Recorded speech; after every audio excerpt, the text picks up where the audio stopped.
নিজের মৎস্য ঘেরে কাজ করছিলেন যুবক। বিএসএফ এর ছোড়া গুলিতে আহত হয়ে এখন ব্যথায় কাতরাচ্ছেন হাসপাতালের বেডে।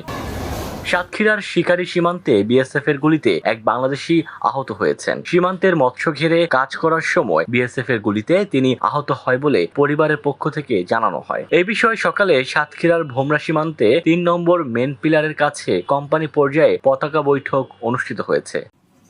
পরিবারের সদস্যরা জানান, লক্ষ্মীধারী সীমান্তে নিজের মৎস্য ঘেরে কাজ করছিলেন শেখ সাইদের ছেলে আলমগীর হোসেন।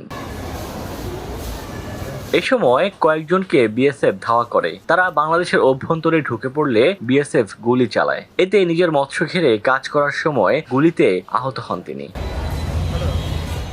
এই ঘটনার সঙ্গে সঙ্গে স্থানীয়রা তাকে দ্রুত সাতক্ষীরা সদর হাসপাতালে ভর্তি করে। ডেস্ক রিপোর্ট, দৈনিক ডেস্টিনি।